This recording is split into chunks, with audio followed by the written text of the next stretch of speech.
Alors, comment convaincre le gouvernement de recourir à cette clause dérogatoire, à cette fameuse clause non-obstante? Je joins la porte-parole du Parti québécois en matière de justice, Véronique Yvon, que vous avez entendue, donc, cet après-midi, poser la question. Madame Yvon, bonsoir. Bonsoir, Madame Est-ce que vous vous inclinez facilement devant la décision du président de l'Assemblée nationale de vous refuser ce débat d'urgence? Bien, on était très déçus parce qu'un des critères pour obtenir un débat d'urgence, c'est on pense qu'il y a bel et bien urgence. Et ça n'a pas été nié.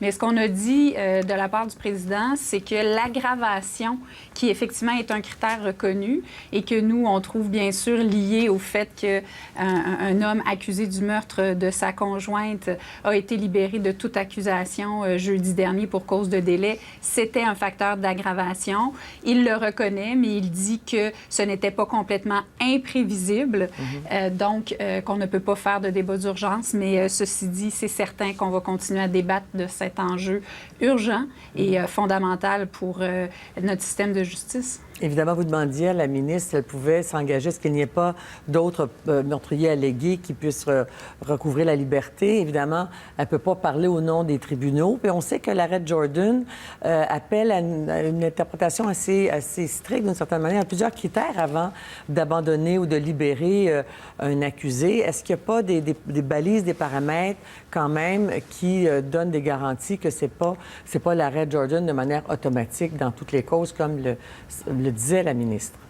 Bien, écoutez, c'est pour le futur, c'est à peu près automatique, c'est-à-dire pour ce qui va être déposé, ce qui a été déposé ou qui va l'être depuis que l'arrêt Jordan a été rendu l'été dernier. Donc, ça, c'est clair. Ils sont venus mettre des balises 30 mois en cour supérieure, 18 mois en cour du Québec. Et pour ce qui est des causes qui étaient déjà pendantes, la règle de base, c'est que ça s'applique, que Jordan s'applique, mais il peut y avoir des exceptions. Oui. Et on voit à quel point, malgré que les causes étaient déjà devant les tribunaux quand le jugement est tombé, ça s'applique quand même parce qu'à chaque semaine, ce sont des causes qui étaient pendantes, donc qui existaient avant Jordan. Et les effets de Jordan s'y appliquent. Donc, le présumé chef des Hells Angels, des co-accusés du maire de Mascouche, du maire Vaillancourt, jusqu'à une cause de meurtre la semaine dernière. Alors, les espèces on voulait calmer tout le monde en disant « Oui, mais ça sera pas l'hécatombe, puis de toute façon, les grosses causes sérieuses, ça tombera pas. » Ça ne tient pas. Alors, aux grands mots, les grands moyens, et on est rendu là. Est-ce que le premier ministre, selon vous, a fait un pas en avant vers cette possible utilisation de la clause dérogatoire lorsqu'il change son discours entre dimanche ou lundi là, et aujourd'hui en disant que c'est prématuré, attendons le délai d'appel. On sait que les délais d'appel, c'est assez court, hein? C'est quelques semaines encore, quelques jours encore avant d'interjeter appel dans cette affaire de ce présumé meurtrier. Et s'il devait lui-même subir à nouveau un procès, on peut penser qu'on pourrait même utiliser contre lui ses déclarations à la Commission d'immigration hier, d'une certaine manière. Est-ce qu'il n'y a pas là un espoir que tout ça puisse rentrer dans l'ordre? Bien, deux choses là-dessus. La première, c'est que, heureusement qu'il y a un changement de ton de la part du premier ministre qui, en fin de semaine, disait que la clause dérogatoire était une arme nucléaire. Je veux dire, si c'était ça, on serait complètement enseveli sous les décombres en ce moment au Québec parce que 40 fois, pour 40 lois différentes, on l'a utilisé. Donc, il ne faut pas dramatiser l'utilisation de cette clause-là. C'est un recours qui est prévu. Et je pense qu'aujourd'hui, le changement de cap, en quelque sorte, du premier ministre, nous démontre peut-être qu'il commence à entendre l'indignation et la colère des Québécois par rapport à ce qui se passe. La deuxième chose, c'est sur l'appel. Bien, l'appel, on espère, oui, que ça va pouvoir changer les choses, mais ça, c'est pour un cas.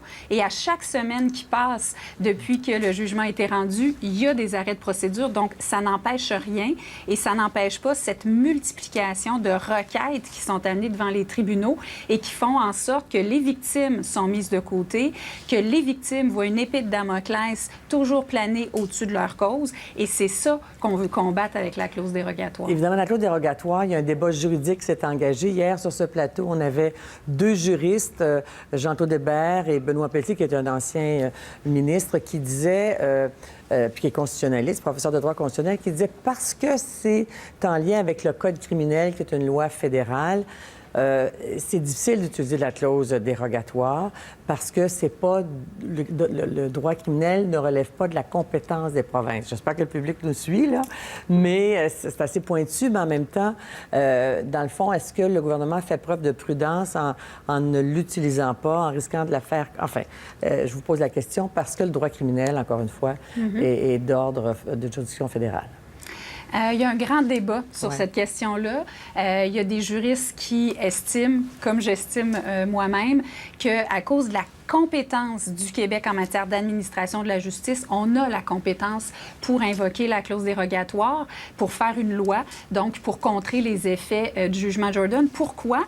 Parce que c'est le Québec qui est responsable des cours, des tribunaux, du soutien aux tribunaux, de la nomination des juges, des greffiers, des salles d'audience, des procureurs. Donc, qui en ce moment vit les effets de toute cette crise? C'est le Québec. La ministre de la Justice elle-même disait hier, c'est moi qui est responsable, donc c'est moi qui sais combien de juges le fédéral doit me donner. La ministre fédérale disait elle-même, 95% du dossier relève du Québec. Alors pourquoi ce ne serait pas le Québec qui aurait cette compétence-là? Donc il y a un débat, mais moi je vous ferai un parallèle avec la question de l'aide médicale à mourir. Quand on a commencé à en débattre au Québec, beaucoup disaient, mon Dieu, le Québec ne peut pas rien faire là-dedans, c'est du droit criminel. On a dit non, on ne restera pas les bras croisés, on va occuper notre champ de compétences, on va aller au bout de notre compétence. C'est ce qu'on a fait. On a voté cette loi-là. Et vous savez quoi? Les tribunaux, la Cour d'appel n'a pas invalidé notre loi malgré des recours. Et on est même devenu un modèle. Alors moi, je me dis, c'est au Québec de prendre le leadership et de montrer que non, on ne restera pas les bras croisés devant l'hécatombe qui est en train de se manifester dans le système de justice. Une dernière question très rapidement, parce que l'argument évoqué à quelques reprises déjà par M. Couillard, le premier ministre, c'est de dire on se trouverait à suspendre les droits de l'ensemble des citoyens au nom de cette affaire-là. Et ça, pour lui, il exprime ainsi une certaine prudence. Qu'en pensez-vous? Bien, l'idée, c'est pas nécessairement de suspendre indéfiniment. Vous savez que la clause dérogatoire, on pourrait vraiment l'utiliser pour une période très circonscrite dans le temps. C'est un maximum de 5 ans, mais par exemple, on pourrait dire, dans ce cas-ci, 1 an à 2 ans, on évaluera. L'idée, c'est de l'utiliser pas pour toujours, pas pour nier des droits, c'est pour dire le temps qu'on remette la maison en ordre, le temps qu'on remette le système en ordre, est-ce qu'on peut protéger aussi les victimes? Est-ce qu'on peut protéger la sécurité des gens? Et est-ce qu'on peut protéger plus globalement toute la confiance que les Québécois doivent avoir dans leur système? Là-dessus, Mme Yvon, merci beaucoup. Merci à vous. On va suivre le débat. Merci beaucoup. Merci, au revoir. Au revoir.